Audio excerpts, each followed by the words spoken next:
Hi, everybody, and welcome back to Arts, Parks, and Points. I'm Bryan. We're with Ryan and Mike, and today we're going to talk about progressive lines and continue on off our first episode because we got a ton of feedback in email. Some agree, some disagree, and you know how it goes. So let's jump right into it. Ryan, what do you got on your notepad? I guess I'm starting. So in our last discussion or conversation, really, we were talking about the pros and cons to having the progressive line in masonry. Some of the points that we brought up said that certain people are really good at different jobs, and that we should put them in those positions because they're going to flourish in them. Other people were saying, well, that kind of defeats the purpose because you're going to put them into positions that they're not used to and then develop them as masons as they go along. So personally, I am for a progressive line as long as people are doing their work. The first thing that we were kind of talking about on my notes from people calling in was how do you deal with a weak link in your line? If someone's not pulling their weight or not showing up to stuff or that case, how as a fellow officer or master in some of our cases, how do you deal with that? How do you motivate? How do you get to the root of the problem? And how will that affect your line? So I raised the question, so someone else has to answer it first. I think we'll go with Mike on the answer. Yeah, he knows it all. Really? I think really you got to get to it early, and when a lot of times we wait until the last minute to figure these problems out, when really the signs are there early on when they join the line or even early on in the year. And I think you have to set expectations. As a leader, you need to set expectations and make sure that people are meeting expectations, and when not, try to troubleshoot it and figure out what to do. So just the fact that they're not, a lot of times it's looked at where somebody's not performing, but it's just a knee-jerk reaction and there's not much thought into it, and there's not much really what's the support going into an officer line, what's the support that you get to help you develop. Yeah. Bryan? I would agree with that. Yeah. We're good at this. No, I was sidetracked slightly. Obviously we're starting a little bit late, Bruins fans, and the Bruins move on. So, yay. But back to progressive lines. I think, there's something to strive for. And when you have a weak link, I think 9 times out of 10, it's a lack of communication with the officer. And it's a valuable tool to have your pillar officers and master on top of that, but it should be past masters and senior masons that are going to the pillar officers and saying, hey, so this is a concern. I don't think any lodge should just get in the rhythm of we're going to vote them in because they're moving up. I think that's very detrimental in the long run.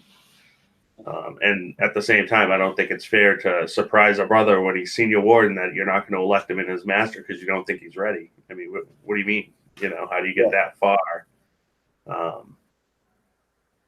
But yeah, I mean, I definitely think it's communication, because if somebody's not ready well in advance that it should be handled immediately. And at the same time, don't put somebody in line that you don't envision as being master or lodge. I think that's another key point that we have to focus on. Yeah. Yeah, it's kind of scary that with the progressive line, whoever the master delegates the deacon's roles to is pretty much ipso facto going to be master. That's one of the big issues I have with the progressive line, but at the same time, you got to trust your master. Hopefully, he's not just trying to fill a chair because he needs a chair filled. Um, Personally, I think that the senior deacon role is, the telltale sign if you're ready to go up. I mean, that's the first time you're dealing with some serious ritual to memorize. You're in charge of uh, being the face of the lodge to guests and visitors. So, he's got to have some decorum in his ways. He's got to be a good representation. He's also got to memorize a bunch of stuff. With other roles, I've seen this in lodges before, where the reaction to a brother who's not fulfilling his role is immediately anger and talking behind his back and why the hell is he here? And that's the stuff that's got to go. With every situation that comes up with masonry in a lodge, with any brother, even if it's not in the lodge itself, you should be approaching it in a positive way and in a way to support him no matter what. So if someone's not pulling his weight, there might be a reason that you don't know that he's pulling his weight or why something's slacking. So, hey, brother, can I help is a lot better than what the hell are you doing? And I think when we say like slacking or weak link, we all know that there's specific roles that you have to do in each position. So, whether it be being in charge of dinner or being a steward and setting up the lodges, if you can't fulfill one of those duties because of your life, stewards have to get to the lodge early. Some guys have to work late, and just because they're working late, does that mean they shouldn't be a steward? I don't know. I mean, you have a whole lodge to back this guy up, but if you can't do one specific aspect of the lodge roles, you should definitely put something else on him so that he can work on something positively moving up. So, hey, you can't be here early. Well, you better be here late to help close down. And, if do you want to handle some sort of ritual that's not delegated out through other specifically through other officers. So do a charge here, a closing charge or something. Just make sure that he's staying active in the line and is clearly showing that he wants to be there and he wants to make a difference. That being said, if you do actually find that you have a weak link that is going to be a problem, like you're going to have a hole, better start filling that hole as early as possible. And communicate with the guy. I mean, the worst thing you can do is stab a brother in the back, or make him feel like he's been stabbed in the back, because he's going to leave. And you don't want that, especially when it's just about miscommunication. So if you have a guy who just isn't doing his ritual, unfortunately, if you can't do ritual, it's going to be really hard for you to be a warden and a master. I'm not saying that's the only thing that's important, but you got to help him out. And if he's not able to do that, he needs to either learn how to delegate some ritual that is not specifically to his role. Pretty much everything can be delegated if you really want it to. But as long as that underlying desire to get things right, to try to make the initiatic experience as positive and as meaningful as possible, I'm pretty sure there's a way around almost every problem that can come up with an officer. But the mindset's the one thing you can't control. If he's not in it, then he needs to get out. That's kind of my opinion on that. I would agree with that. As far as ritual, there was a young officer at Brigham Lodge a while back that said that he couldn't learn ritual. He's like, I can't remember anything. And I was like, well, you play in a band, so like, how do you get through your sets in a band? And he's like, well, it's different because there's a rhythm to playing music in a band. And I said, well, just put a rhythm to the ritual. And he did that. And he did fine with ritual after that because he found a different way to look at it. But I think a lot of times guys look at it as a test and they get intimidated by it. And they didn't really know how to study ritual. I mean, we used to have a pamphlet in Massachusetts on how to study ritual, like techniques. But how many of our lodges are actually working with guys that teach them how to learn ritual and how to memorize things and how to deliver properly. I think that's, a good point. I mean, I'm not great at ritual, but you delegate, and I think that if a steward has to work late and he can't do that, and as long as he's picking up the slack on the other end and it's in his hands to delegate the work, he shouldn't just call and be like, hey, I'm not going to make it. Like, it needs to be planned. Mm-hmm. Like, none of this stuff is a surprise, and it always seems like it comes off on a surprise. But filling in a steward's a lot easier than trying to find a warden. You got to catch that early and be clear with the explanation. Like, this is what I expect from you in the upcoming year. Like, there can't be any room for misunderstanding. Yeah. Lay out the rules and expectations of every office, and if you can, put them into your bylaws. So it's like, it's locked in stone. This is what you do. Like in New Hampshire, or at least in my lodge, the junior warden does the EA degree, the senior warden does the fellowcraft degree, and the master does the master degree. It's kind of tradition. It's not locked in, but it's the way we do it, and we make sure that everybody who's going through the line knows that.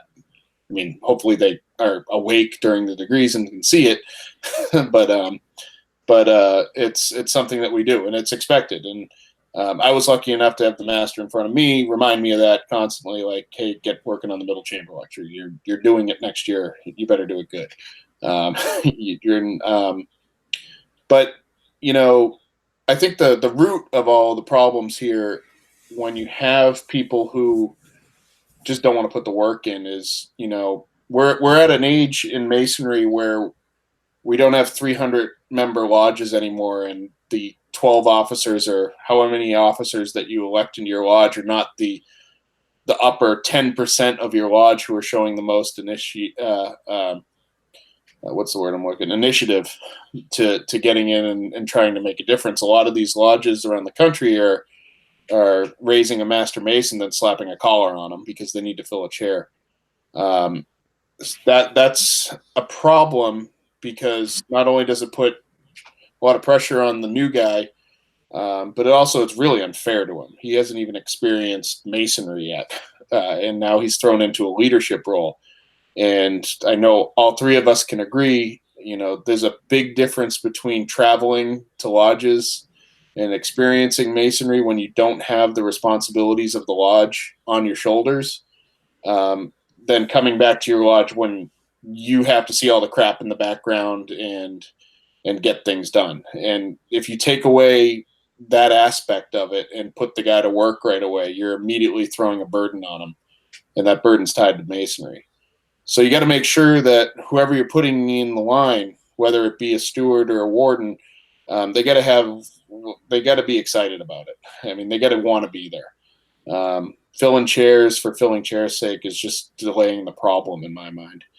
But at the same time, it's, to keep the conversation going here, it's up to the wardens and the masters and the current officers of the line to be excited and share that excitement with the guys so that it's palpable in the lodge. If you have a master who's there because he needs to be there, no one's going to want to be master.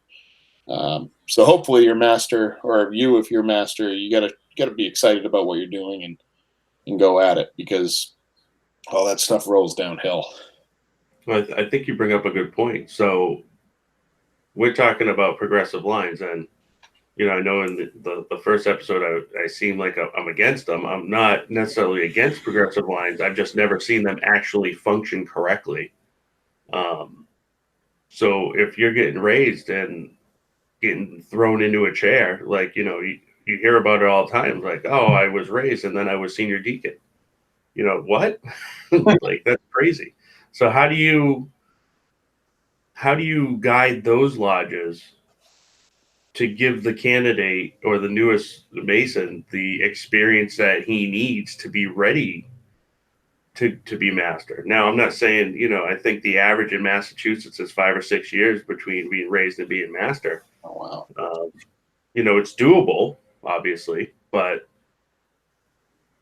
there's got to be ways around it. I mean, we traveled for I don't know, like 18 months, like nonstop. I think we ended up going to like 97 or 98 different lodges to just, build a 5-year plan to reconstruct my lodge. And that experience alone, I mean, you really sit down, you get 10 meetings a year. So I got 9 years worth of Masonic experience that year, and just, by traveling around. Not to say it's the same thing as time, but, some guys literally get 10 days a year where they do masoning. How do you advance?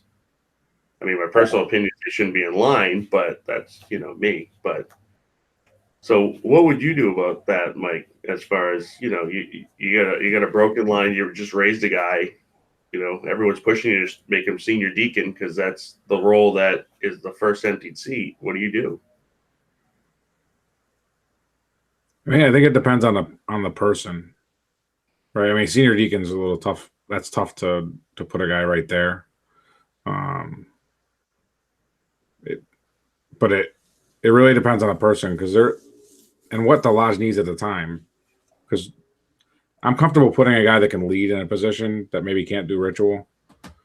I'd rather have a guy that can lead and not do ritual than a guy that can do ritual and can't lead in most cases. Because a lot of time, not in all cases, but a lot of times you'll have past masters that can do some of the ritual, and it's not perfect. It's not a perfect solution, but in that case, it can help a guy develop.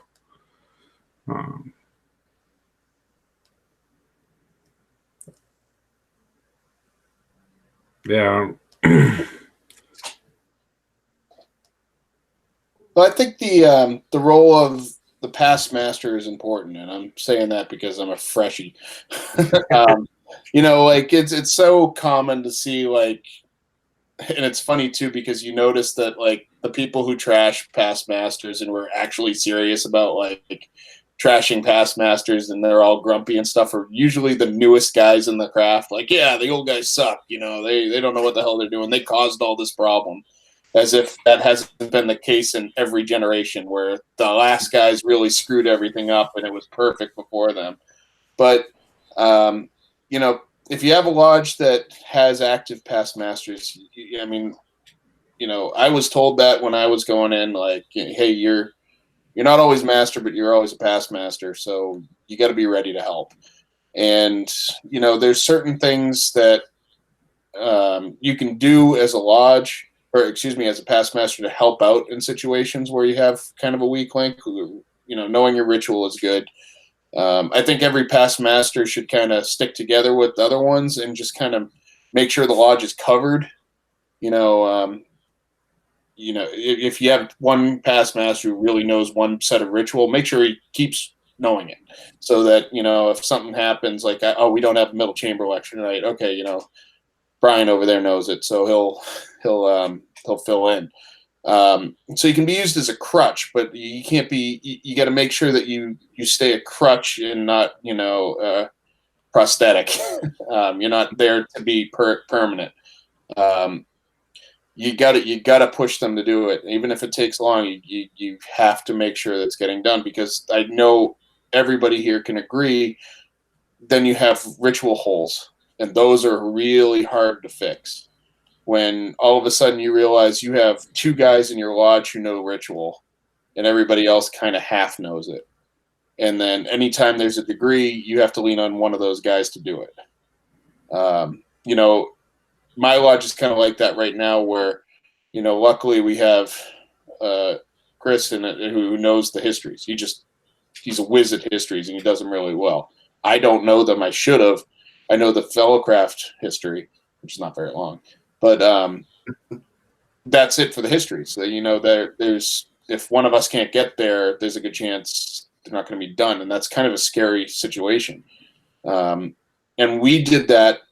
Chris stepped it up because we were leaning on one Mason who knew the histories. And we're kind of in the same boat now. We just have a younger guy doing it. So it's important, I think, as a past master to be able to get in there and help when asked, first of all. Unless it's bad, then, you're past master. You know your stuff, hopefully.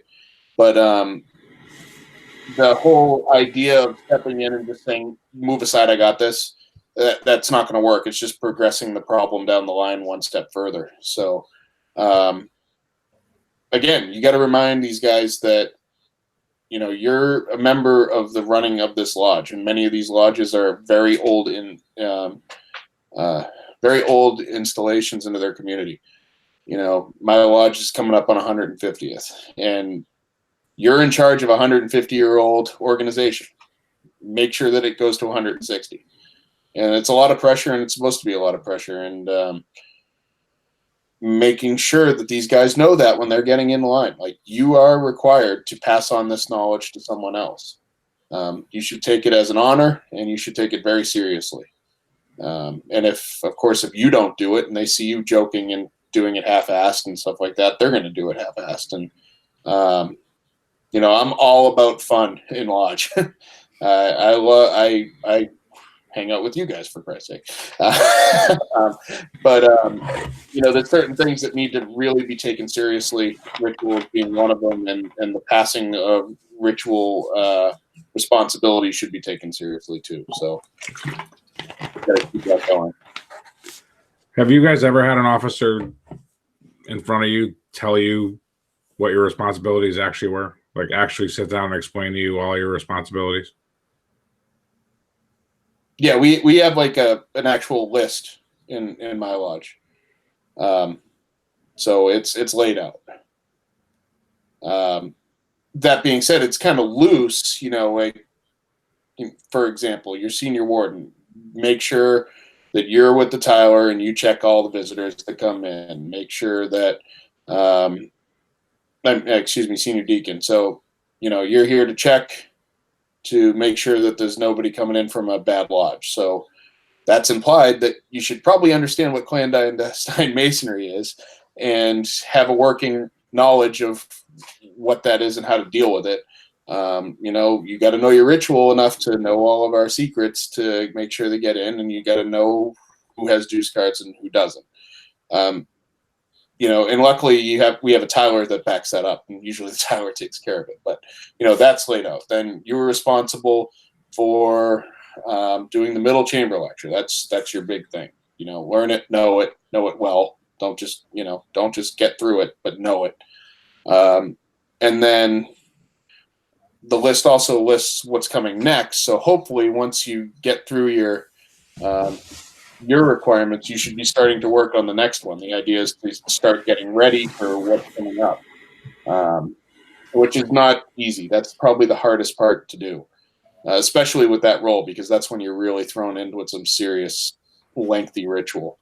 The interesting thing that I find is what's implied by these rules is seldom looked at, I've noticed. So, junior warden is make sure that people are temperate and not basically drunk coming into lodge. Making sure that everybody's looked after and dealt with when we're at ease or refreshment.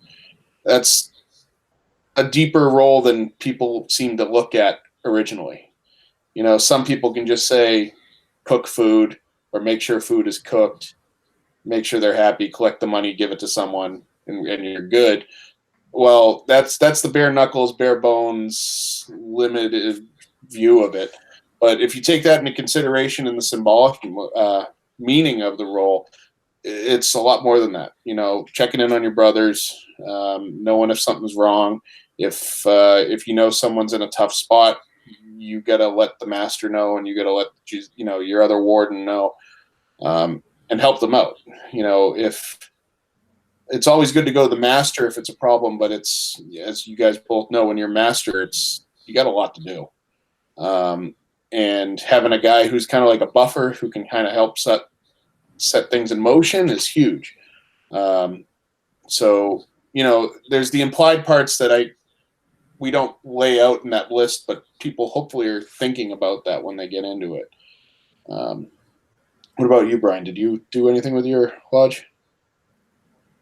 Not when I went into the East. Well, I shouldn't say that. Not before I went into the East, because I sat down with all the officers that I was bringing in the line, and I shuffled it up a bit. Um, but I said, hey, here's the duties and responsibilities. I mean, are you good with everything it says here? And like ours are very specific. Like junior deacon's responsibility is to clean candidate clothes. Mm-hmm. Like that's on point. But at the same time, if the brother's renting an apartment, I'm not gonna like have him take it and have to pay to have it cleaned if we have somebody else that can do it. But yeah, I was very specific on exactly what I expected from everybody. But again, I'm kind of a planner on things like that, so it wasn't very difficult for me, and I was able to immediately reach out to any officer I had that was not doing what I expected. And it's kind of carried on now in the Adams year, and he's doing well too. It's just very clear explanation. Like I can't say it enough. Like you get all these like instructions, and what you think it means isn't what the guy means because it wasn't explained well enough to you. It's like you shouldn't have to say, well, can you take out the trash? Sure. Well, if you're not clear on what trash you're talking about, he might take out 10 bags of trash, but you only cared about this one. Like, to super oversimplify it, really. But, and that's one of the biggest things that I've seen is that there's just poor instruction. You said something to me a while ago that I was hoping you'd repeat here. When it came to duties of officers, you said as master, you didn't care if that officer did it. He just made sure that it got done. Oh, absolutely. Yeah. I mean, you're responsible for it. That doesn't mean you have to do it. It just has to be done, right? I mean, it never says you have to, do it. I mean, obviously, I guess the middle chamber lecture would be an example of like, maybe you probably should do it, but, at the same time is if it's coming up to your deadline on actually performing it and you're not in a position where you can do the best thing you can for the candidate, I mean, that's definitely a conversation for the master, like pretty far out as you can. But I mean, all that should probably be picked up in rehearsals, but we all know how rehearsals go. If you don't have a scheduled set date, that's, yeah, but absolutely. I'm all for, I don't care how it gets done as long as it's done. As a planner, one of my biggest things that I had to like set back on was how people did things, because I have specific ways that I do things. And then when they weren't doing that in the beginning, it like irked me. But I had to realize like, as long as the end result is the end result, then it's done. And that's just how it is. So, What about you, Mike? You have specifically written out? So Massachusetts in general is the same thing that Bryan said. We have the duties and responsibilities book, which tells you what to do. It doesn't exactly tell you how to do it. So there is some context that needs to be given out. But we try to pass down that book to each officer so that, the guy at the bottom's getting a copy of the book as they go through. But one of the interesting things that Brigham does is that in addition to all those other responsibilities, the Christmas party is run by the senior warden. The Valentine's party is run by the junior warden. And we've even extended it out to the two deacons where they each have like the widows event is, or whatever we do for the widows is done by the junior deacon. And I forget what the senior deacon does, but each of them have a position or have an event that they have to run too. And sometimes you get a guy that's never even set a table for a family of four, never mind cook the dinner for one. So it's good to try to give them put a past master with them that maybe has that skill set that can kind of mentor them. And maybe that's something to do with some of the past masters is just have them mentor each officer. So that's something that we've seen in the past, but I definitely think there could be some more structure, and that really comes down to the lodges. A lot of lodges just wait for Grand Lodge to say something, but Yeah. it really comes down to the lodge to kind of create that structure and that culture of what they want to see, because all the lodges are different. So what's maybe tradition in Ezekiel Bates isn't tradition in another lodge, or so I think that's important. But I also think sometimes the master, where the problem comes in with the line, is that a lot of masters wait until they get to master, and then it's pretty much, I want to make sure my year looks really good, so I'm just going to do everything myself, and there's not a lot of leading going on. So I think that's an important thing, is that we teach these guys how to lead early, and how to lead and how to manage, because some of these guys have never done that. Yeah. I think to add to that is I see it a lot, and I did it to an extent, and wish someone told me this before I was master. But I know a lot of brothers who are planning their year in the East, and they come up and they say, "Man, I got a great idea for when I'm in the East." Well, why are you waiting 4 years to bring up this great idea? Like, are you doing it for the lodge? Or are you doing it for your name attached to it? If you have an idea for something that you think is really going to bring the lodge to another level, do it now. Like, it's the lodge. You're doing it for the lodge. And I had this great idea for doing some big traveling with my lodge, and circumstances prevented it even from happening. So I had this great big goal that I was holding off this plan to travel, and lo and behold, it didn't happen because I waited too long and was trying to put it under my name when it should have been something we should have been working on in the past. And it's it's pride, it's a little bit of the ego in you, and you want something attached to your tenure as your legacy. But that idea of I'm going to wait till I get credit for it is just detrimental to the craft. There's so much that you can achieve if you just say, let's do this thing now. On the other end, from my story, my lodge didn't have a lot of education in it. And I got a whiff of it through a couple of mentors, and I said, all right, this is my goal now. I seem to be okay at this. I like, for some reason, doing research. I'm going to bring this to the lodge now and start talking and see if people like it, or if they want to talk after lodge, they like it. And it's the complete opposite of what I was just saying about my traveling idea. I just did it because the lodge needed it now, and I thought it was a good idea. And I think, personally, I made a great impact in my lodge in that way. So getting back to it, as we were saying, you shouldn't be surprised when you get in the East with what's coming. And your lodge shouldn't be surprised either. You don't want to drop the hammer up there and just say, like, this is how things are now. Even if it needs to be that way, you should have some give and go when you're going up there, and some communication before you get to that point. I think that's interesting because we have a nominating committee, but I know Mike doesn't, which blows my mind. Rhode Island doesn't either. The master doesn't know for sure if he's going to be installed until the day of the annual meeting, which is crazy. Like, you would think, like, oh, it'll probably go smooth. Well, I've been to a few that don't go so smooth, and it's not a comfortable environment. Wait, can you describe it? What do you mean, the annual, like your annual meeting, that you can not be installed as master? So, have you been to, like, Jenks, for example, right? Have you been to their installation? No, not yet. All right, so their annual meeting happens that day, and they actually paper ballot for their elected positions that day, and then they break for dinner and then have the installation. Really? So yeah, it's and for us, we have our elections in June, and then we install between our September and October meeting. So at least it's in preparation. But pulling back a bit is, like, the nominating committee actually sits down. It's past masters and usually the expected incoming master, and literally, so what's your plan? And you go through that.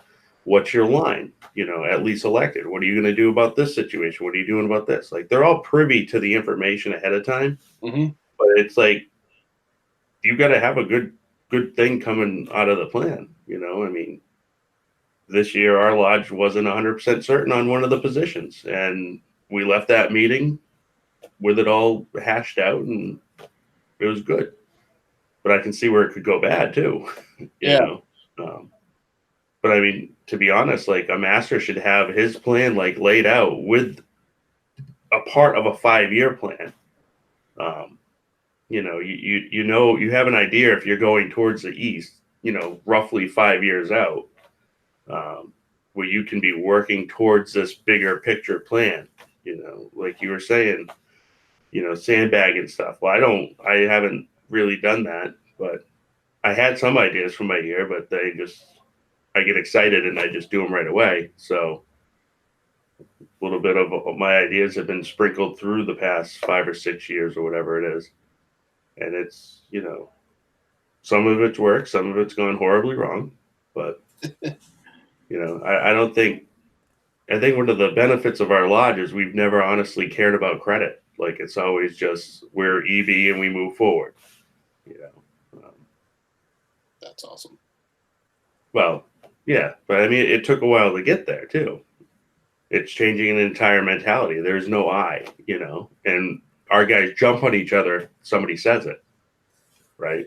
Because it's just counterproductive. We're a lodge. We function as a lodge. The lodge always comes first, and when you have that mentality, you're almost unstoppable, But I mean, as far as the line goes, it's just who do you give a shot to, right? So now we're in the position where we have a completely full line, including associate stewards, which back up the stewards. And, we just raised 9 guys. Half want to go in line. What do you do? Right? You can only fit one because you're moving up. So, now that's I guess it's a good problem to have, but at the same time, it's still a concern. Like, what are we going to do? We got 16 guys in the kitty for next year. So what do we do with all them? Thoughts, Ryan? Yeah, I'll let Mike go before because he hasn't spoken enough. Well, in the past, that's how new lodges were formed, because there wasn't enough opportunities for guys to step up and be a part of leadership. And that the problem is then you have a potential of a bunch of guys leaving the lodge that are good, and who knows if you kept the right guys, and then and that's part of my concern with the nominating committees is sometimes it's a popularity contest. Like Bryan said, Brigham doesn't have. Our nominating committee is appointed the night of the meeting. It's usually 3 past masters, and basically we count ballots. But there's not really. We're not telling anybody who the master is going to be. It's there could potentially be 2 guys standing up for it. It's happened in the past. Again, I think I said it last time though. We've only repeated masters 7 times since 1892. And that includes being next to an Air Force base where guys were leaving to go to war, and when Westover was a SAC base, and I think it was 1972 was the last time we repeated a master. We've had some good years, we've had some bad years, but overall, the line keeps moving, and I think that's why the lodge stays vibrant. Where I've seen strong nominating committees, sometimes guys are never ready in somebody's mind.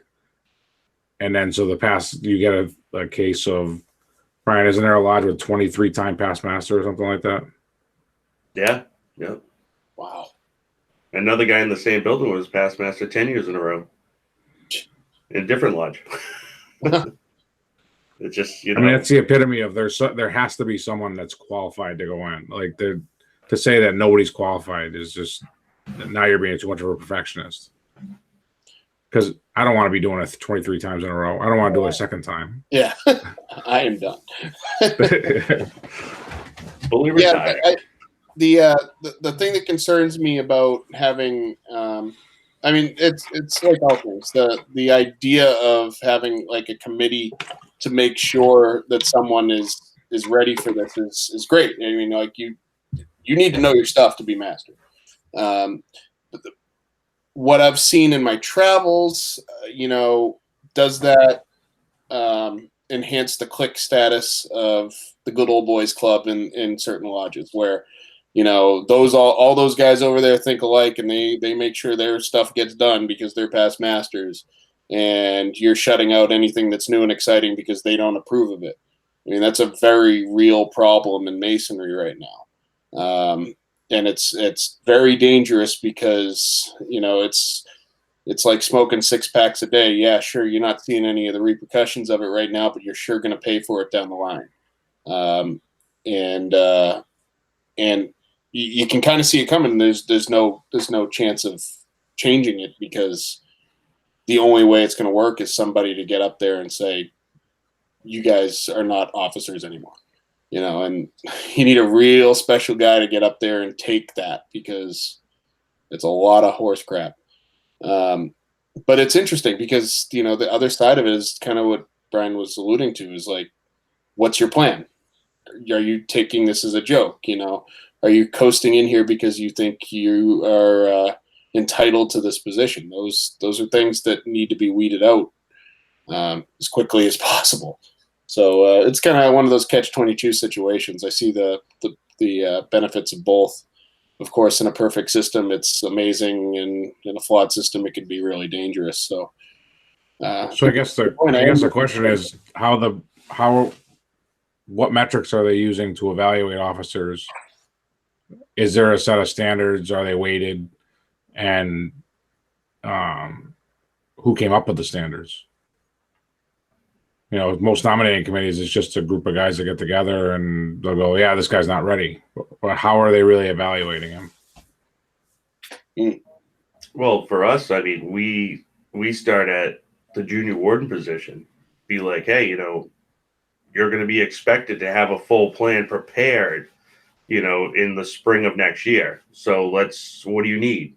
And when you approach it as, you have to do all this work, but we're here to help you starting now. Just tell us what you need and we can give you the direction that you want.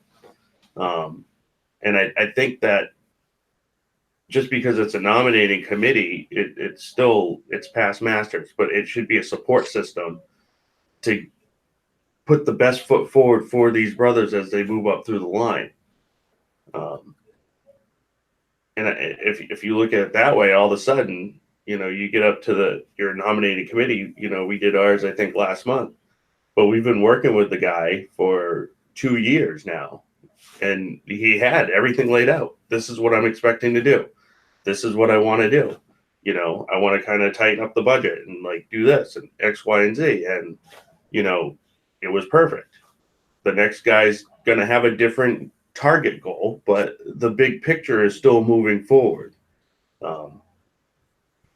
This year the focus was on ritual. The master's really good at ritual. So that's great. As long as the whole is moving forward, then it's fine. And the support can't stop because it hurts a lot. So even if a guy gets elected in that maybe you don't think is ready or you don't really care for, you can't not support him or hope for him to fail. Like, that's ignorant. Like, that hurts your lodge. And I've seen that too. Like, well, we don't like him, so we don't really help him. But it's your lodge. Yeah. You're rooting for failure. It's ridiculous. So what do you do when somebody comes in with like a horrible plan? Well, I mean, I think that you have to look at it as the fact that you've been cultivating the plan for 2 years with the person. So if it's horrible, then you would already know it ahead of time. And I think it's just working around some ideas. And you're going to be careful too, because, what you think is horrible might not necessarily be horrible at all. I mean, it could just be a different perspective of something. And, you gotta let some things just ride and see how it goes, because that's how new ideas come. And that's the whole point of masonry, is to be cutting edge and setting trends. And that doesn't happen unless we get out of our comfort zone and just try things. So short of a guy coming in with no plan, what would be a disqualifying factor for a guy going up as master? I think that the most important thing for going into master is the lodge has to respect you. So if you've done things that have lost respect, maybe you get overly intoxicated at events and say lewd comments in front of the ladies, or I don't know. I mean, no, you got voted in. yeah, but I didn't do any drinking till after. All right, there you go. But I think that's the most important thing, because if you don't have the lodge's respect, then I mean they're not going to follow you. It doesn't matter if you're leading, and it can definitely go south quickly for a lodge. They say, oh, it's just one bad year, but you can't handle a bad year. I think we have such a delicate ecosystem, so to speak, right now, with everything else going on in the world, with outside distractions, that we have to constantly be vigilant and pushing forward, and catching small things quick. If there's a small rift among two brothers, like the officers need to be on top of it, and it shouldn't just always be the master. Like a steward can step up and lead. You're going to be masters, lead now. You don't need to wait till you're an officer. I don't care if you're not an officer. Help fix situations. Yeah, I think the you hit it right on the head. Like that idea of one bad master can ruin a lodge is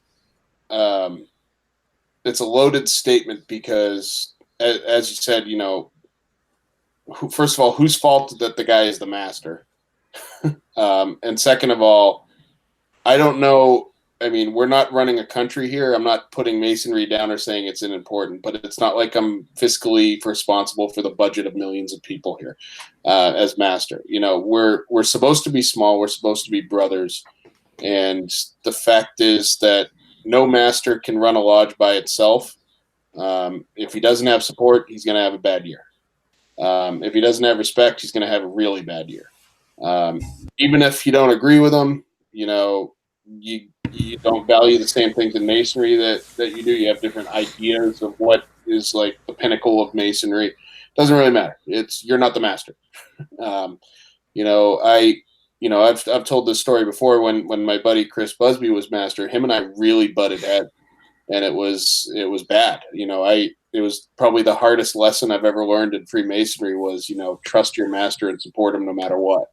Because I didn't do that, and I caused problems in our lodge. And thank God I came out of it. I learned a lot about me. It was one of the hardest lessons I've ever learned. But if I didn't go through that and realize what I was doing before I was master, I would have failed as master. So, you try to whisper good counsel, like just approach everything as a problem solver and as a brother, not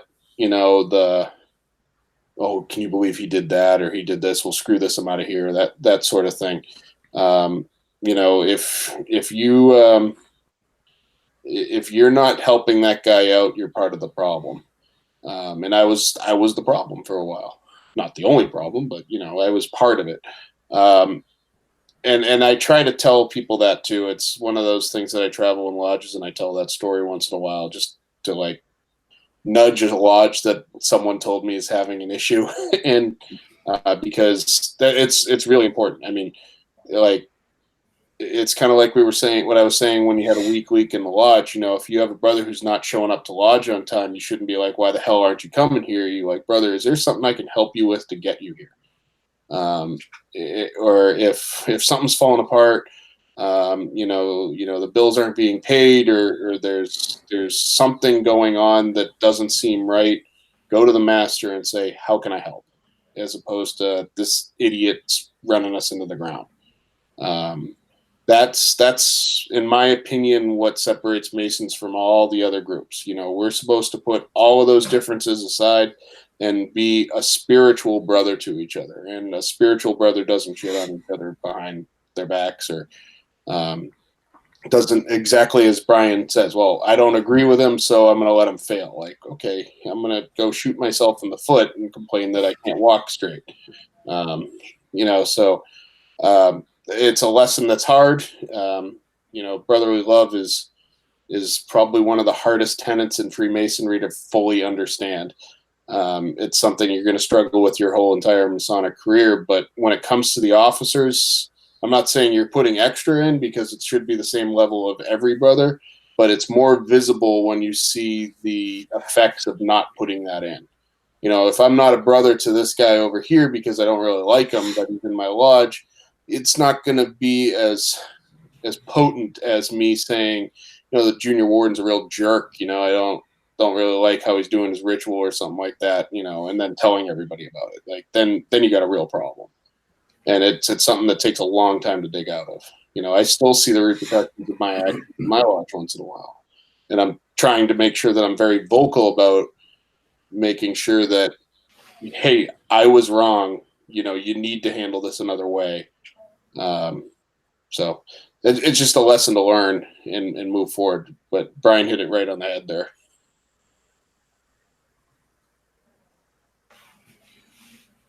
Yeah. I mean, I think it's a good point that, like, imagine how impactful it is when all these brothers, kind of are crapping on a guy or another brother, and I mean, we all run into these brothers that might not be the most popular.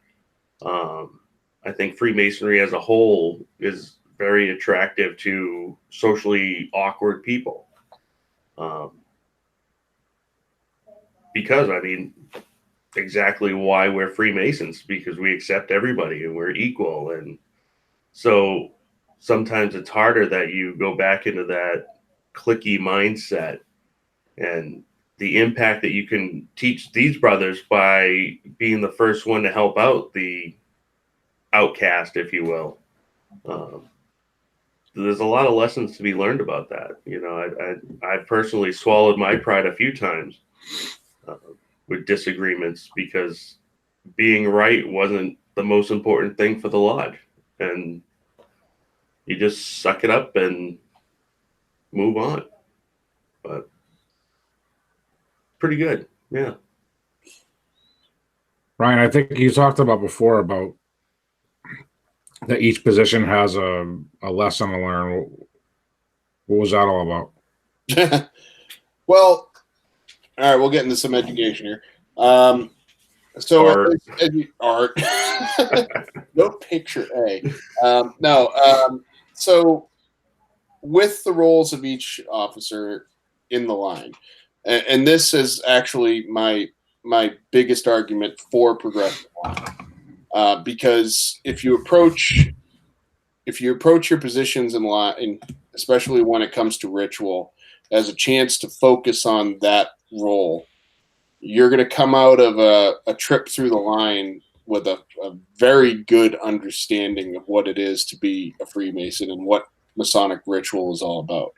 So I forget where I read it, but the idea kind of stuck with me, and I tried to do it while I was going through the line. So each, without getting into too much because we're obviously public here, each chair, for example, represents a pillar, pillar, beauty, strength, wisdom. And that has a lot of meanings and philosophies attached to each one. So when you start learning what your role represents, you can both do your ritual better and you get closer to understanding it in your own personal way. Trying not to get in trouble right now by saying it, but for example, the master is the pillar of wisdom in lodge, and during certain parts of our ritual, the candidate is what's the best way to put it, is inspected by different people in the lodge, and that inspection is supposed to denote that officer's role. So going completely off ritual here and kind of using just basically a dumbed down example. If I was an officer that represented, clothing, and the ritual was me to check out this guy to make sure he's good enough. I want to make sure he's dressed appropriately. This has nothing to do with masonry. I'm just dumbing it down to like prove a point. But hopefully all the masons listening, all three of you, will understand what I'm getting at. But if my role is to be a spirit, to be the judgment of a spiritual essence of a mason, you should study what the spiritual aspects of masonry are.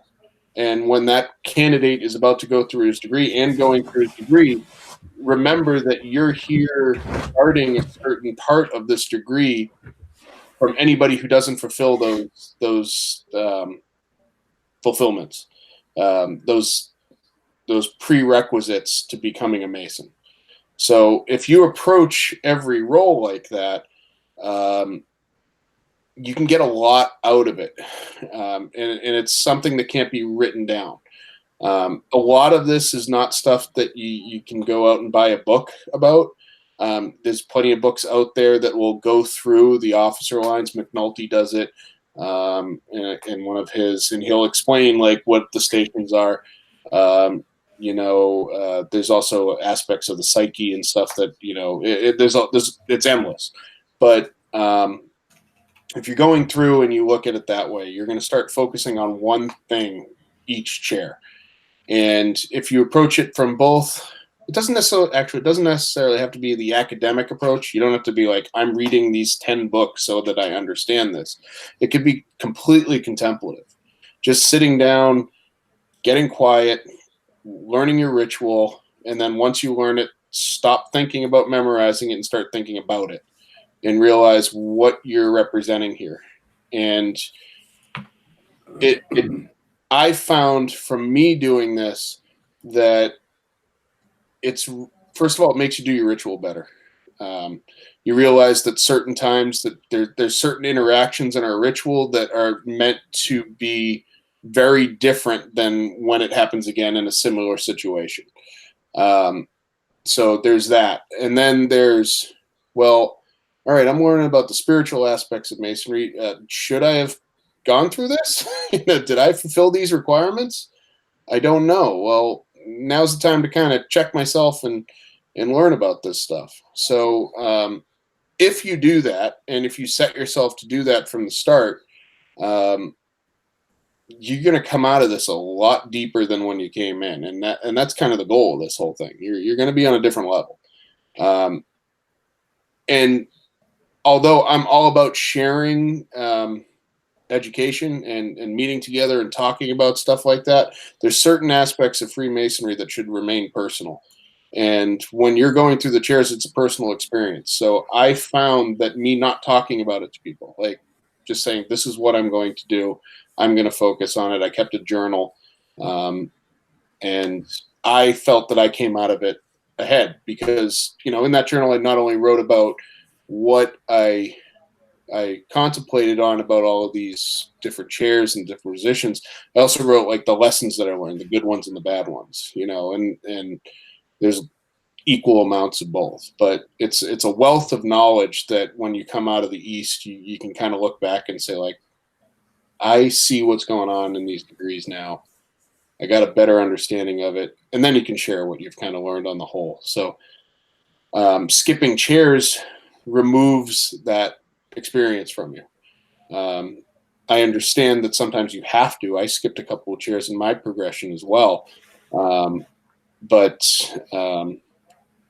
with that mindset, you can still look at the ones that you haven't done and look at them in that point of view. You just don't have that personal connection as you're physically doing it as you go through. But that's what I kind of hinted at there. So I think it's interesting. What brings it to mind, what it brings to mind for me is Ben Franklin and his 13 virtues and how he would try to practice one. He would pick one for the week or for the day, and he would try to practice that one and kind of see how he did. So I guess you could do the same thing with the officer like you're talking about doing it at each position, but you could almost take those. And when you take all of them together, they're probably all the aspects of a good man. When you put them together, and to understand some of these concepts, like we talk about, I don't have a problem saying what they mean, because we have a public installation and Bryan streamed it, so I think we're good. But take the master. When you talk about wisdom, there's two types of wisdom. Everybody, when we talk about wisdom, usually you'll hear guys talk about Sophia, because that's the easy, accessible wisdom that everybody's comfortable with. But there's actually prudential as well. Prudence is wisdom applied as opposed to just intellectual wisdom. So just in that one position alone where you talk about wisdom, there's huge philosophical lessons. And if you study those and start to practice them, I'd say that would be pretty fruitful. Where guys say, well, how do we make good men better? Well, there you go. I think you've hit the nail on the head. There's a program right in front of us on how to make a good man better, is by having him study and apply the lessons of each of those chairs.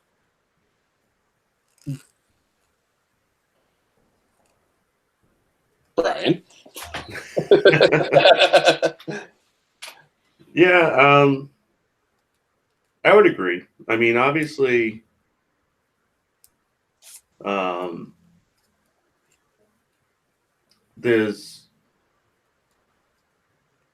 well, I guess we should start that. Like, I went from chaplain to a year off to junior warden to master. So, I mean, in the ways of progression, I wouldn't really know how to talk about all that, but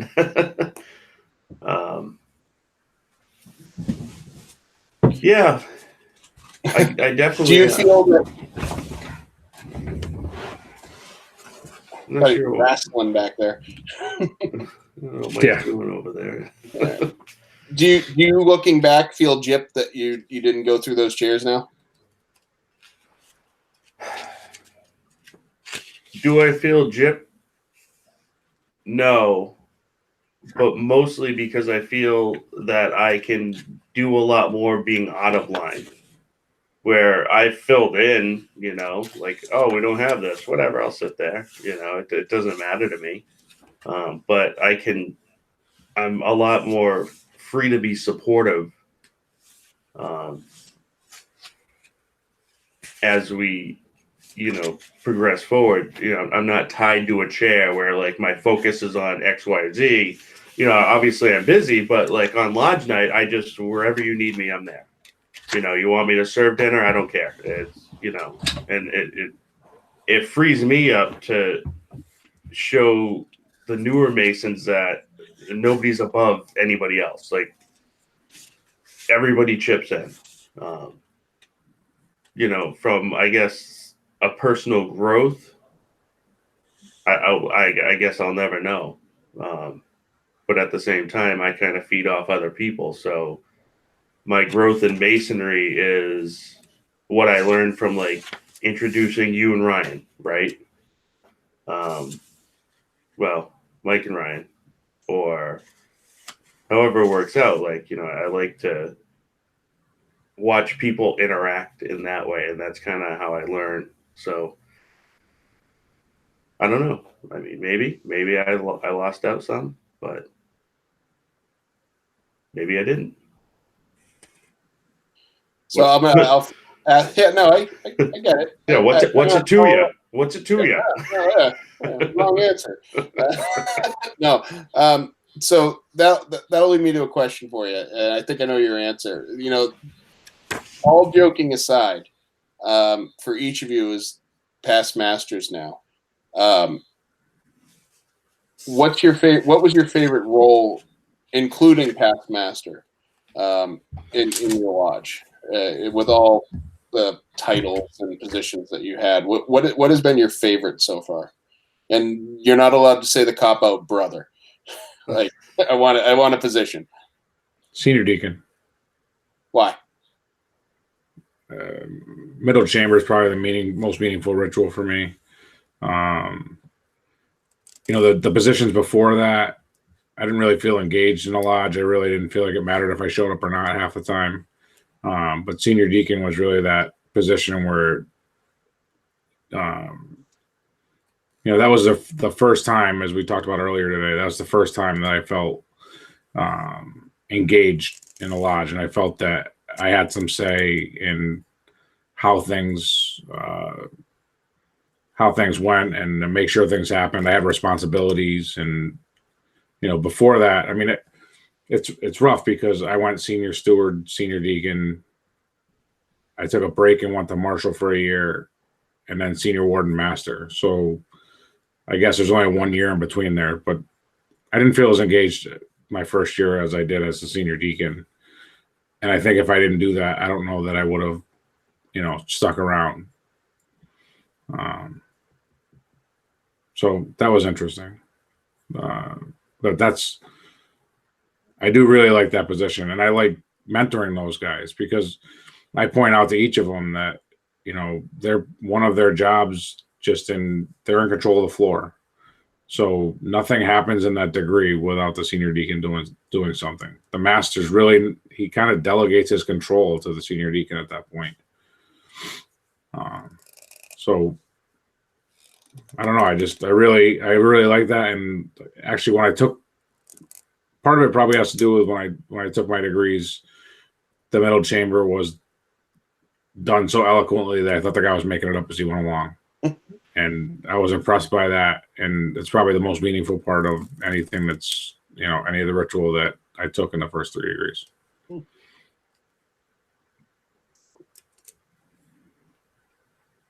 Bryan, you've had like 2 chairs, so I don't know.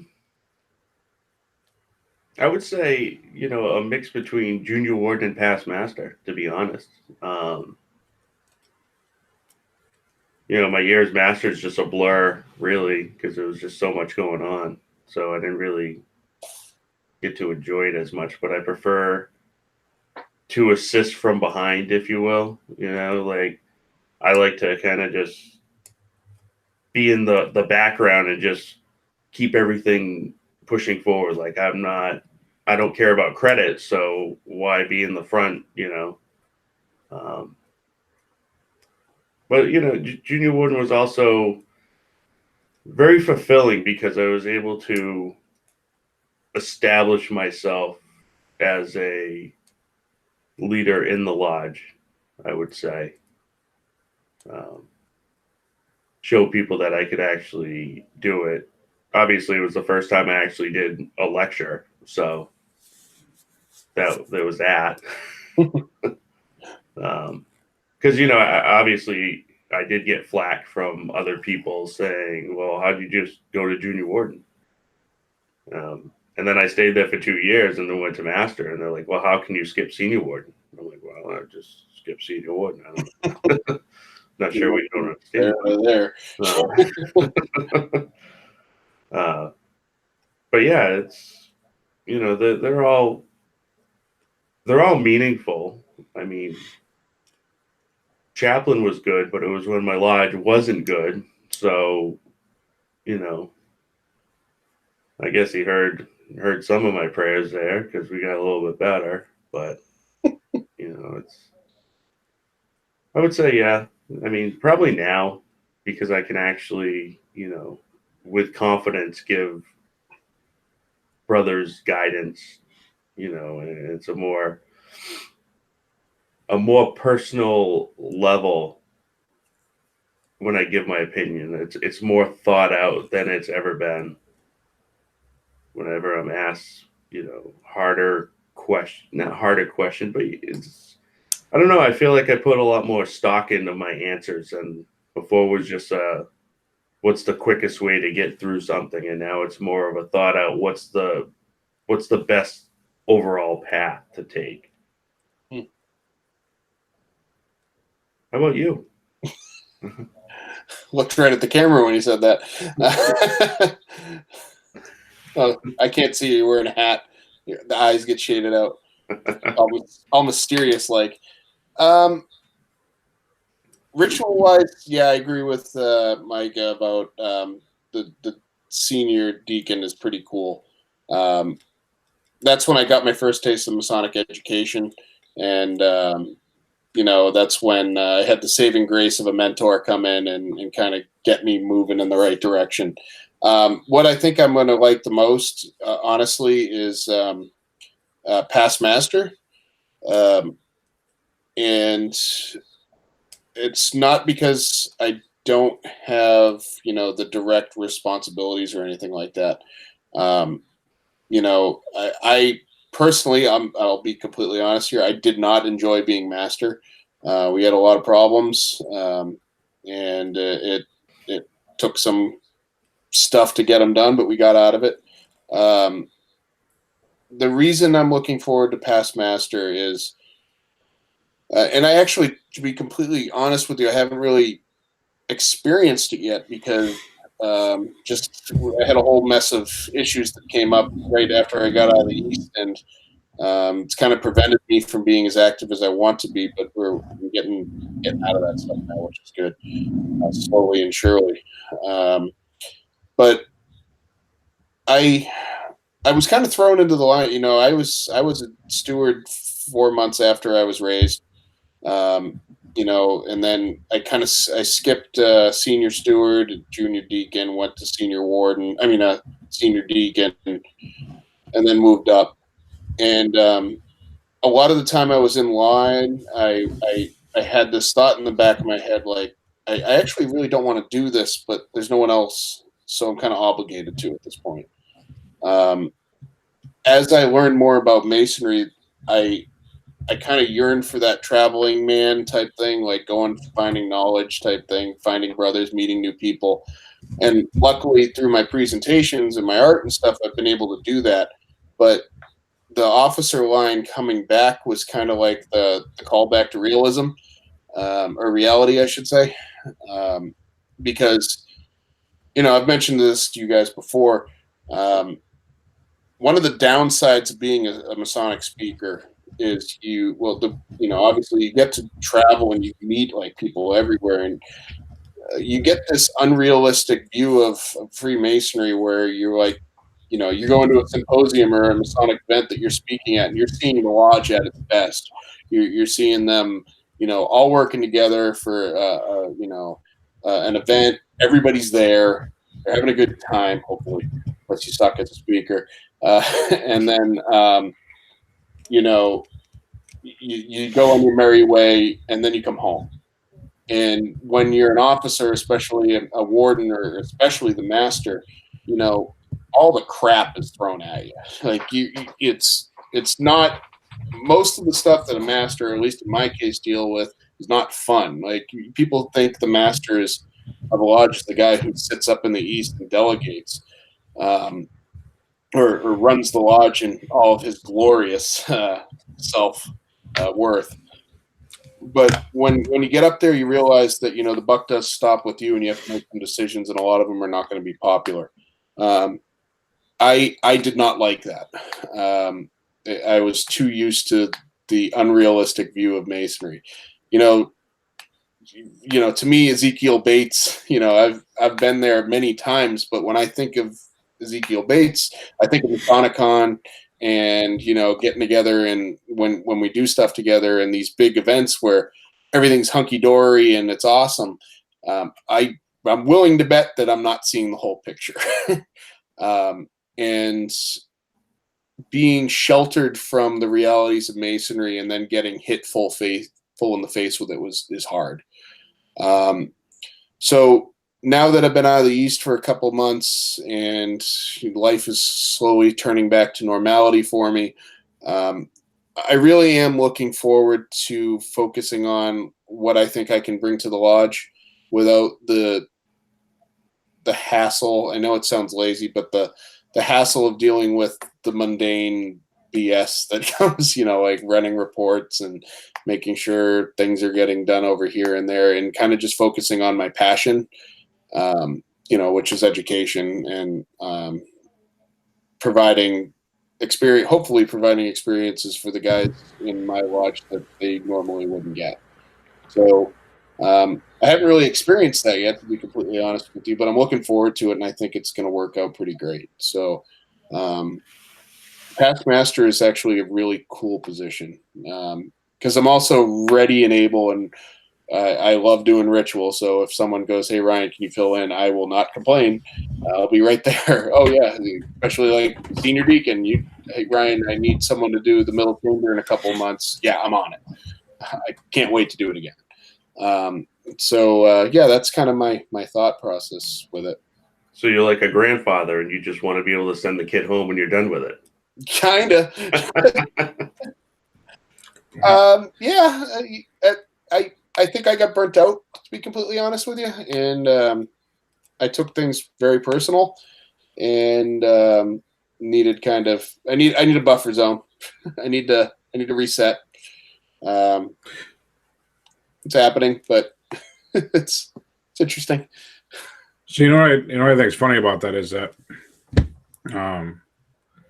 I've had a similar experience, and I think when I first stepped foot in the lodge, I sat by myself in the north because there was no people there, and I didn't really want to interact with people, and I was very shy, couldn't even look a waitress in the eye, and I would have been just happy just reading a bunch of books and learning about masonry and really never having to go to lodge. But being offered a position as an officer, I had to go to lodge. And then I just kind of went along with it. And every time I'd be like, all right, now I'm done as master. So this is going to be great. Now I'll be able to do all this intellectual things that I wanted to do. And then shortly after that, they asked me to be a Grand Deacon. I'm like, okay, this is exactly the opposite of what I'm trying to get out of masonry, but okay, I'll do it. And then it's like, all right, I'm done with that. And then now I'll do all this intellectual stuff. And why don't you be a district deputy? And then,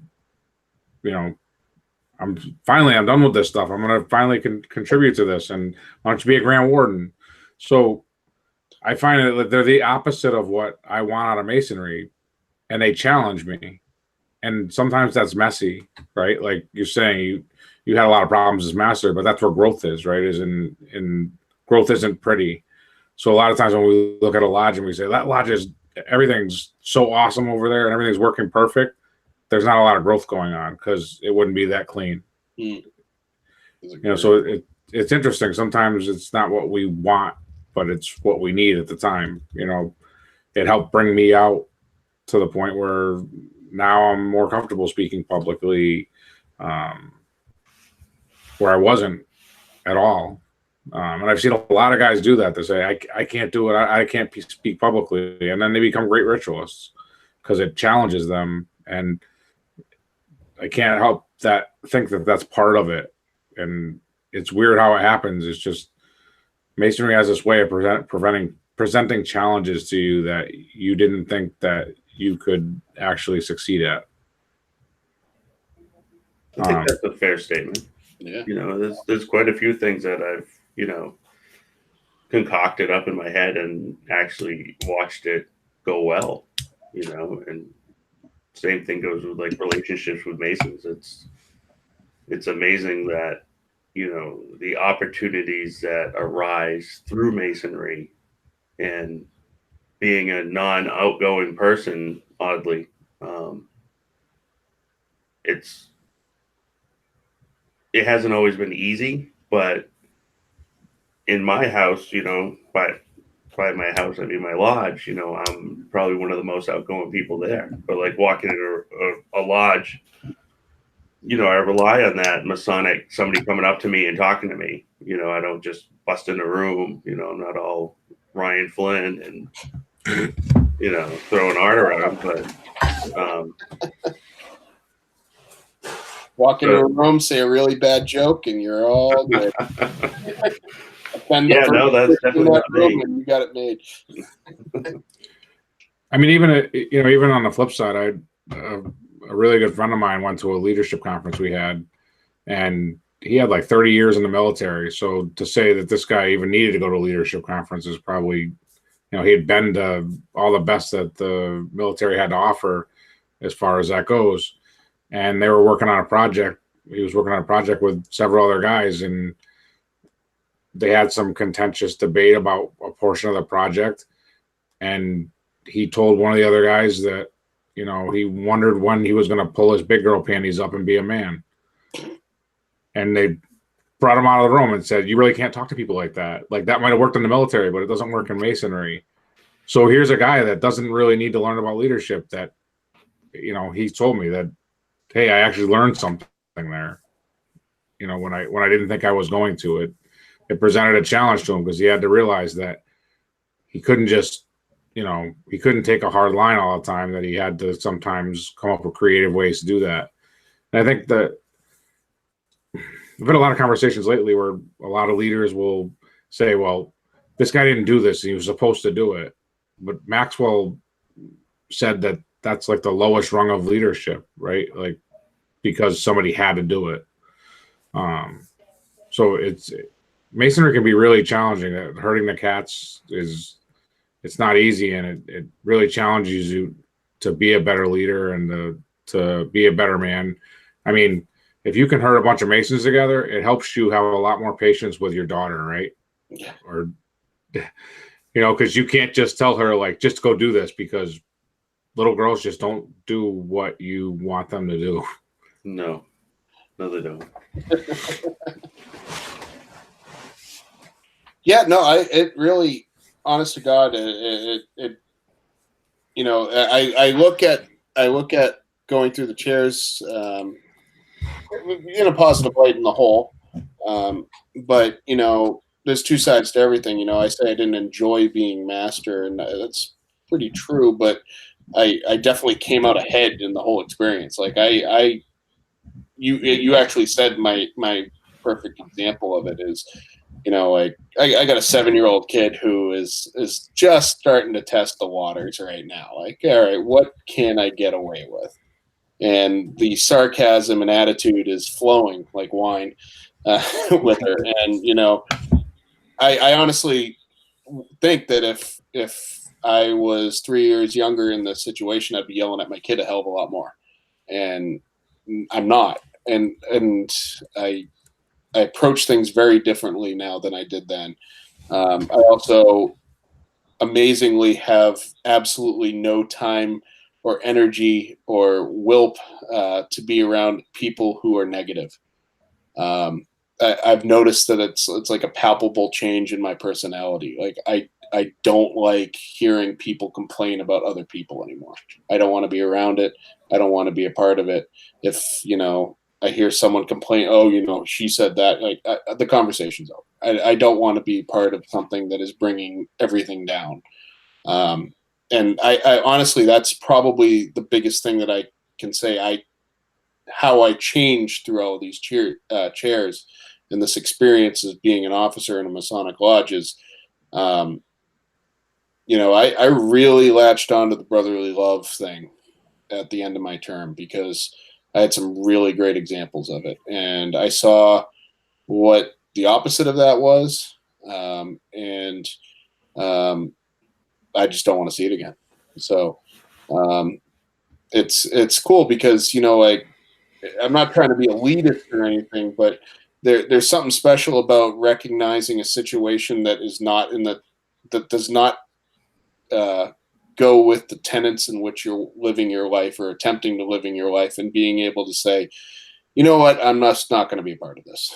And if you want to call me back when this is over and we're not doing this to people anymore, or even mundane as like, oh, you wouldn't believe what her sister said to her behind her back. I don't want to hear it. And I've noticed that it's really great for yourself because like it's like small victories. You're supposed to be changing yourself throughout all of this, and the ability for me now to, and I'm not saying I do it all the time or I still don't do it, but the ability to recognize it a lot easier and realize that this is not what I'm supposed to be doing is a lesson that I think personally the only way I would have been able to learn it to this level is to gone through what I went through in the line. So It's not all negative. It can be hard. It can be annoying. As you said, change is hard. Change hurts. Yeah, it definitely does. But it's changing. It's good in the positive, as long as you're changing in the positive way. If you come out being an officer and being a warden, and you're just pissed off at everybody, or looking for the next fight, like I maybe should go through again. Like Yeah. If you come out of masonry angrier than when you came in, there's a serious problem here, and you got to identify that problem and get it the hell out of your life. But those are my 2 thoughts on that. One of the things I think is interesting, going through the line and just masonry in general, and Ben Wallace kind of alluded to this at Masonicon, and several other guys did too. And it's kind of one of my takeaways from Masonicon is you make yourself extremely vulnerable, which isn't something a man's really that comfortable doing in society, especially nowadays. You're doing ritual in front of a bunch of people. I mean, I don't care how good you are at public speaking, you've never done that. Everybody starts on the same level as far as learning that ritual. No one knew it coming in. Nobody went, because you went to Harvard, you're not a better ritualist than somebody else, than somebody that never even finished high school. But there's definitely, you need someone's help, right? You can't even read Decipher without somebody's help, and you have to go ask somebody for help, which, I think is hard for a lot of guys. I know it was hard for me to, I'll help anybody that needs it. I'll go out of my way. If you guys called me and said you got a problem right now, I'll come and help you. But I probably wouldn't call you to ask you for help, And I think that's one of the things that we learn in masonry is to be more vulnerable and to accept help when we need it. That's one of the things that I've kind of focused on is I think that we subconsciously know when somebody's off, but we don't really do anything about it. But I've made it more of a focus to reach out when I notice something's a little different, and I think that's made a difference where I've been able to, I don't know how much I can actually help somebody, but I think just somebody that's having a tough time knows that somebody actually cares actually makes a big difference. Yeah. And most of my advice isn't all that great, but I can't do anything about that. But I also, will reach out to somebody that I know is closer to that brother than maybe me. And that's worked several times very well, where they've been like, yeah, you're right. It's such and such is going on. Obviously we keep it hush hush, but it's getting people to ask for help that is a lot harder than I think anyone actually puts merit to. Like, sometimes people don't know that they actually need help. They think they have everything handled, and they really don't, and to have somebody else with a different point of view bring that to their attention actually makes a huge difference. So that's, it's kind of cool thing that I figured out. Yeah, it's I think everyone here can say that's. I mean, I've had the conversations where,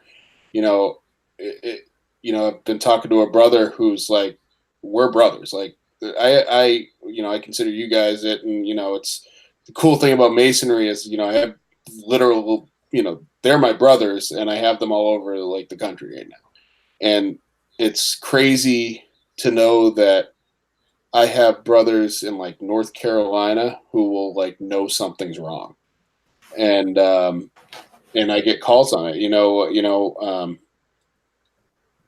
I was talking to a couple of guys that don't live near me when I was struggling in the East, and it's crazy to say, like, I'd get a call from a guy who's 1,000 miles away going like, how was it? How you doing? You okay? Yeah, I'm fine. No, you're not, like, tell me what's up. And I have brothers in my lodge when like someone pisses me off, like he'll be like, and I'll say like, you know what? I'm over it. Let's move on. He's like, no, you're not over it. Like, talk about this. That's that level of brotherhood that I wish my entire lodge would do. because right now it's kind of sporadic with me where I have this handful of brothers that I know I can talk to about anything. And then I have these Masons who are in my lodge who are Masons, but they don't feel like brothers. So I can't talk to them about this stuff because I don't know what I'm going to get out of them. But the brothers, like these real brothers that I have, it's like I know I'm getting the truth and I know I'm getting love out of them. And it's vulnerable is the word of the day right there, because yeah, it hits you in the feels when it happens. And it's something like I've definitely had a couple moments in my life where I've been like taking a step back and be like, God, thank God these guys are with me. I have these guys. And, when we talk about like why Masonry is so great and why, what makes Masonry on another level than all the other fraternal organizations, that's number one for me right there. There's forms of brotherhood that people can get in other organizations that are amazing. I'm not knocking them or anything, but Masonry has this ability to combine every facet of life into one really poignant, meaningful experience that you really can't describe. You can't do it. It really is a secret of Masonry. You just can't tell anybody because it's physically impossible to tell someone. They have to experience it.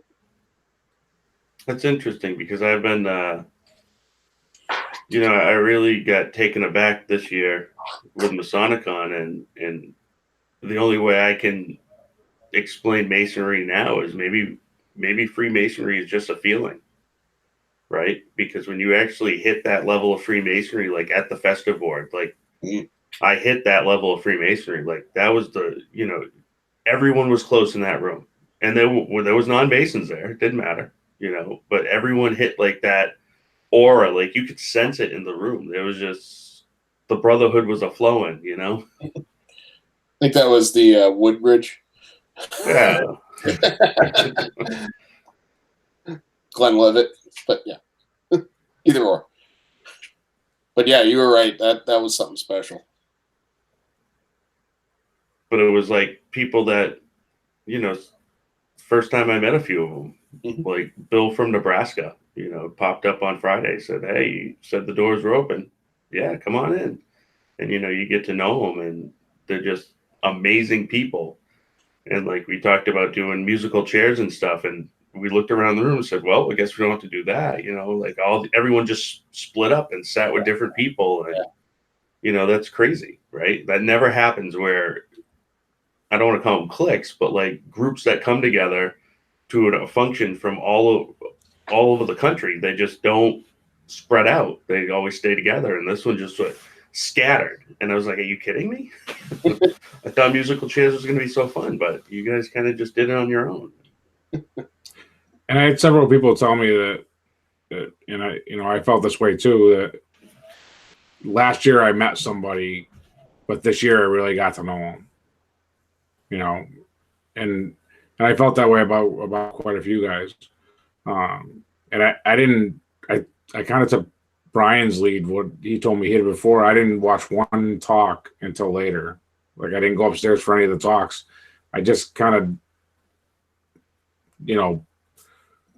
hung out with Masons and had, built those relationships. And, I think if I was sitting in a chair just listening, I don't know if I'd had that opportunity. I went back and watched talks because, I love that aspect of Masonry, but I didn't want to miss the fraternalism that was going on. Yeah, your absence was noted. Yeah. I did watch you talk, Ryan. I mean, that's saying a lot because normally I just skip over you, but I was going to put one subtitle under it. Just let it laugh the whole time. But it just had a different feel. I think that, it's become a family reunion where everybody likes each other. It's weird. Yeah, it is. It is. Like I get super excited when I know people are coming out, like scheduling the flights and everything. And, we got to have lunch with Ben Wallace and Bill from Nebraska. before the day before, and just the level of enlightenment that vomits out of his normal mouth is just feel like, are you kidding me? Like how do you just say all this? It just, and those are bonds we're looking forward to. And next year we're going to bring up another guy in his lodge on a talk that he does about charity, and Ben's like, well, I'll fly up with him. I was like, even better, and I'm sure you'll have your tractor shed done by then, so you'll be able to board them all up in there and whatnot. Yeah, need some donations if you guys want to help. You want to donate a couple of sheets of drywall, I'd appreciate it.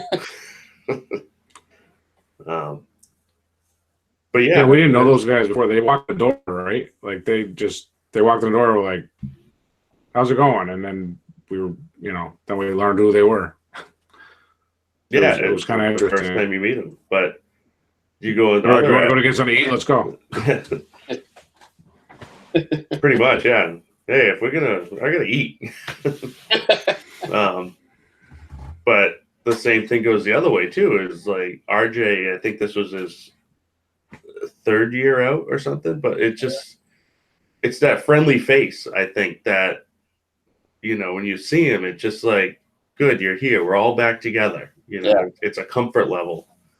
And obviously, we've been getting a lot of not letters, but like emails and notes and whatnot about, the event itself, and they're all flattering and all that. But I mean, to me, it's all the fraternal bond. Like, I don't really have an issue getting education.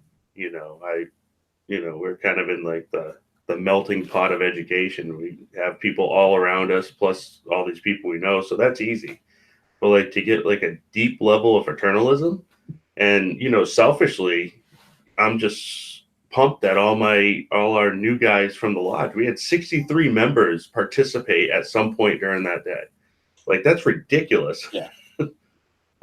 And then they got to experience it too, and they had the same takeaways that I did, because we all talked later, and that was a big part of it. They're excited. They're going to be taking trips to New Jersey to spend time with the brothers they met. It's just, that's great. You guys don't need me.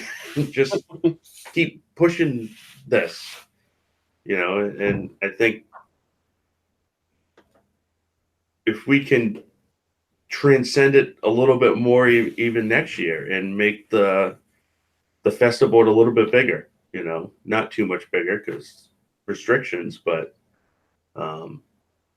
just to give people that opportunity to experience what I consider to be true Freemasonry. It really has to do with food, I guess.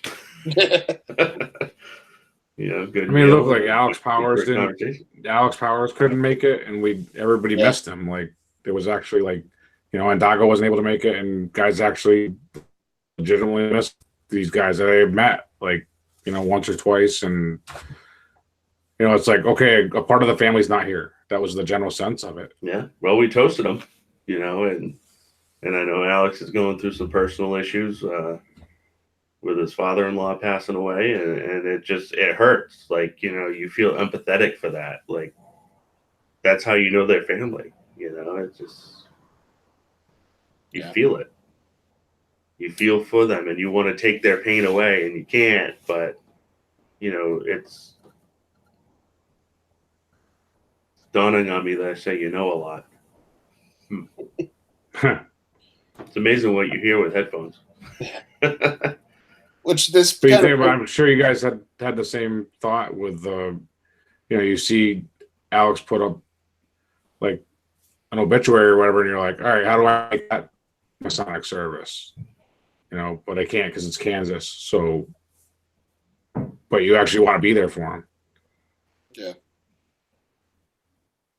Yep. It kind of begs the question that we'll probably have to talk in another one of these, because I know it's getting late. But we're talking about this amazing group of guys that we somehow stumbled upon. whether it be through Bryan's vision, but really as a whole, like I'm talking about it not because it's one person's event, but through fortune alone, we managed to become part of this group. And the sacredness of what we can experience together is it. I agree. I mean, I love the education part. The education just teaches you about getting to that, really, in a nutshell. And you can't learn a lot of that in books. But the question I would propose is, when it comes to protecting that space, how do you go about bringing people into a circle? And I know I'm presenting something about guarding the West Gate here. How do you go about wanting to have people experience that, and at the same time being extremely frank, knowing that you don't want people there? Because I told everybody and my mother about about literally, I told her to come, but she couldn't, to about Masonicon. You know, last year when I came back, you know, I did a presentation on it and in my lodge, and the way I worded it was, you know, I saw this presentation. I saw these brothers. They loved each other. And, you know, I said, like, I saw some acts of brotherly love that I can't describe. And then I said, but I'm not going to talk about any of it because you guys weren't there. And the reason I brought it up, is, you know, traveling. Like, you're not going to get any of this if you sit in this lodge room your entire Masonic life and not experience any of this. And then I got into a little bit. I talked about, just some of the stuff that I see that it's absolutely incredible. Like seeing 4 brothers of a lodge take a brother in their lodge who's in a wheelchair to an event and watching them literally pick him up and carry him around so he can experience Masonry without even a shred of a complaint.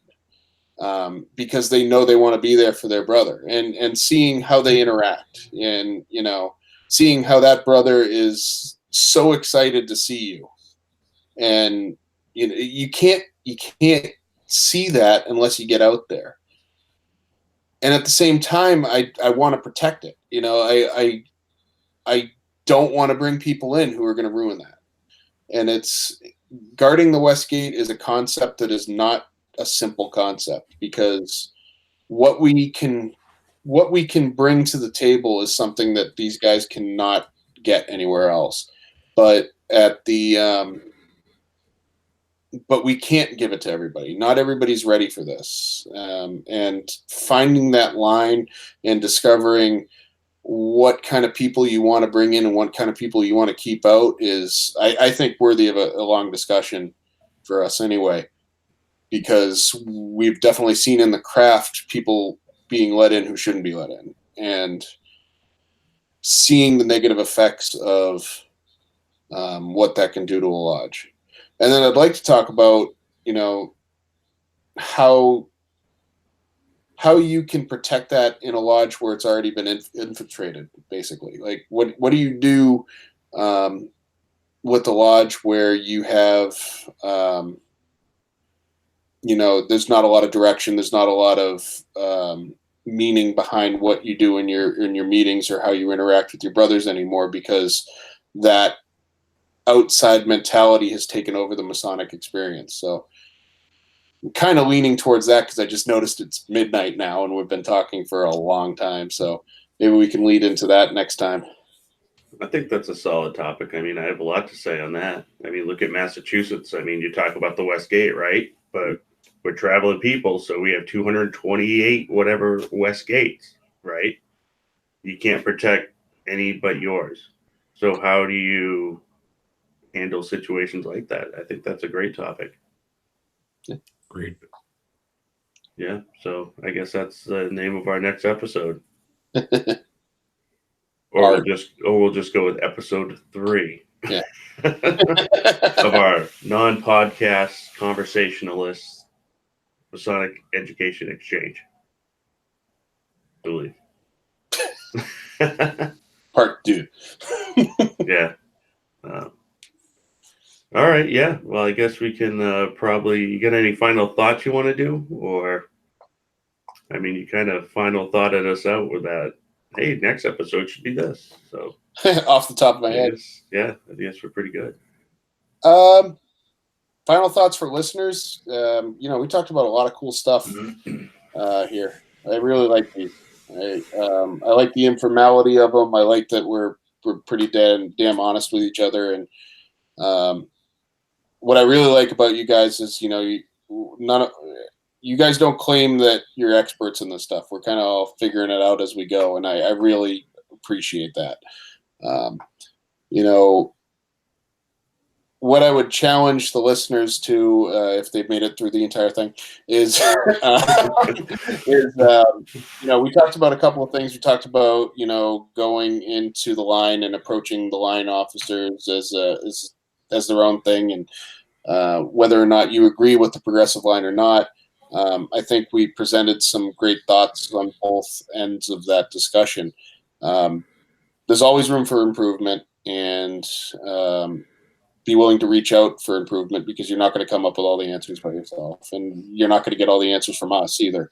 So just always be excited to be better than what you were yesterday, and get that candidate the greatest experience that you can possibly do, and get those guys on the sideline just as good as an experience. You want them to learn something new every time they hear it. So try to facilitate that. But happy thoughts from New Hampshire. Happy trees. What was Chris Hodap's quote about? Oh, I liked it too. It's not what you put into masonry that you get out of it. It's what you invest into your membership that your lodge gets out of it, or something like that. Right? It. So I'm looking it up right now. On the Google? On the Google. His exact line was, and he said it in that awesome way that he speaks, but for God's sakes, can we please throw out that tired, backward, victim-shaming, blame-shifting BS that says you get out of masonry what you put into it. Throw it into the trash. A lodge gets out of her masons what she puts into them, and not a drop more. Yeah, buddy. That's an awesome quote. He's an amazing tweak. That's the first time I got to meet him. We've been trying to get him. We've gone back and forth every year, and he's always busy, so it kind of worked out. And to have him experience what we've been doing was kind of cool. And then he had to step in for a speaker and knocked it out of the park. Yeah. Amazing, really. How about you, Mike? I think my final thought is, what happened to the statue that was in Ryan's office that was there in the last episode? What? He's been traveling a bit. That's all. My mystery is solved. Okay. Oh, that's it. All right. I'll put a clownosm on him next time. Just keep adding things as we go. I'll paraphrase in that no good souls are saved after 12 p.m. or 12 a.m. Yeah, it's only going to go downhill. Yeah, It's really. This has actually been vodka the whole time, so we're doing good. All right. Well, All right. I guess with that, we'll say see you all till next time, and get traveling, see what other lodges are doing. See how their lines work, see how it functions. Look at the cohesion between the officers. Do the stewards get along? It's interesting. So, that's all I got, I guess. All right. We'll see you.